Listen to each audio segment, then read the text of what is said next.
Mahigit 2 dekada na ang lumipas noong pinagtibay ng gobyerno ng Pilipinas ang UN Convention on the Rights of the Child, isang pandaigdigang kasunduan na naglalaman ng karapatan ng mga bata.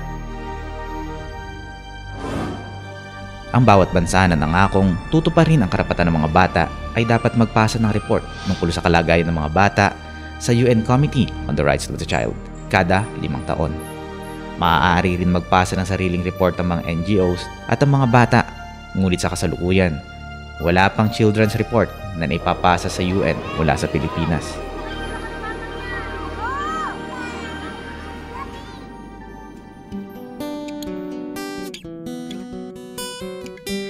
Mahabang panahon nang lumipas, marami nang nagbago, pero tila ang pangako ng gobyerno sa mga bata ay nananatili pa rin sa piraso ng papel at sa isang kanta.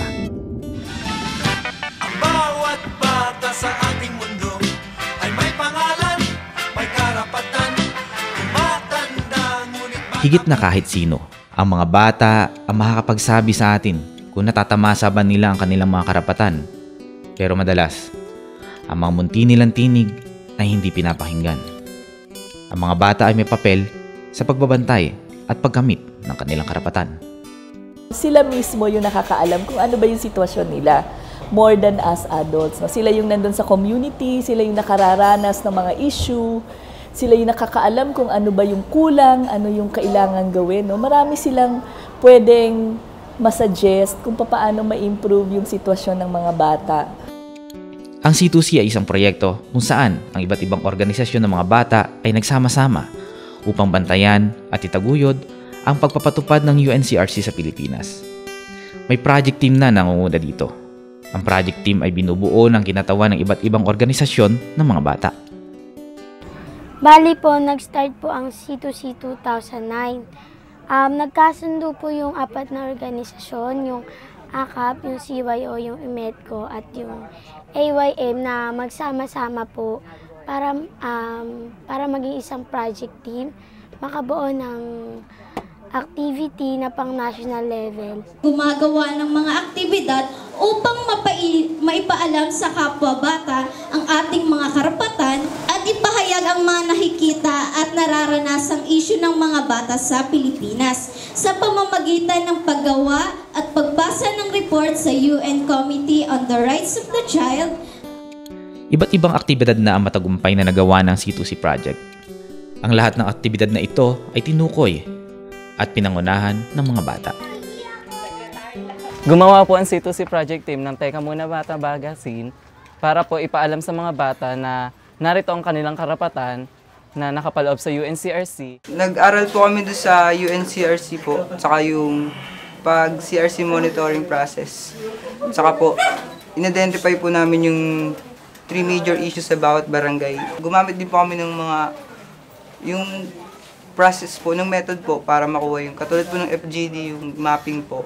Yun, tapos identify din po kami kung paano makukuha yung mga data kung sino yung mga pagkukuha ng mga data po. Pag-aaralan po namin yun kung paano po yun masusolusyonan, kung ano po yung dapat gawin ng government, kung ano po yung role naming mga bata para maiwasan yung mga ganong sitwasyon. Ang C2C Project ay higit pa sa paggawa ng mga aktibidad. Ito ay nagdudulot ng mabuti at mamatagalang epekto sa buhay ng mga bata. Ito ay tumutugon sa gawain ng SOTO, kaya kinikilala namin at ginagampanan ng SOTO na itong pagpapaunlad sa mga usapin ng karapatan ay bahagi ng buong gawain sa pagbubuo at muling pagbubuo ng mga buhay mula sa barang-barang tungo sa malalakas na komunidad. Yung napasali po ako sa C2C, lalong lumalim po yung kaalaman ko dun. Katulad nga po nung yung mga public speaking, mga paano gumawa ng report, mga monitoring process, paano umarap sa tao na hindi ka natatakot, hindi ka nahihiya, yung mga ganun pong bagay. Kaya ko nang sabihin kung ano yung gusto ko talaga, o yung sa mga issue ng bata, kaya ko nang sabihin kung ano yung tingin ko doon, na hindi ako natatakot na anin nila kasi alam ko na sa sarili ko na napoprotektahan din ako pag nagsasalita ako. Ay sa ngayon, andiyan siya sa C2C nagabayan siya. Yun, kaya ko siyang maipagmamalaki ko siya kasi yung may natututunan siya. Malaki natututunan niya. Mahalaga naman po kasi nakakatulong naman din minsan kasi sa mga bata yun na kumbaga kukwentuhan niya o kaya kukwento sa amin, may ganito, bawal pala yun. Doon namin alam, ay bawal pala yun. Magtrabaho yung mga bata, maaga pa. Nangunguna po yung early pregnancy dito po sa Bayani Silang. Base na rin po sa data gathering po namin na ayun po yung pinaka-issue na lumalaganap po dito po sa lugar namin. Hindi lang po dito sa sa Bayani Silang, pati na rin po sa sa buong Southeast Asia. Nangunguna po yung Pilipinas sa mataas na antas sa early pregnancy. Ang paglahok ng mga bata sa C2C project ay paraan upang makamtan nila ang kanilang mga karapatan at makahanap ng solusyon sa mga problemang nagpapahirap sa mga bata. Patungkol na po dito, doon sa RH bill po. Yung sinasabi naman po doon, hindi po siya bibigyan ng contraceptives, ganun po yung mga bata para po ma-end na yung early pregnancy. Ang sa tingin naman po namin napapatungkol doon yung yung matuturo po sa mga bata na kung ano ba talagang magiging kahinatnan kung maaga silang mabubuntis. Hindi lang po sa mga batang babae, pati na rin po sa mga batang lalaki po na malaking responsibilidad po yung yung haharapin nila sa maagang pagbubuntis ng mga babae. Noong nakaraang taon, nag-conduct po ng data collection. Bali po, yun yung pinaka-top issues namin.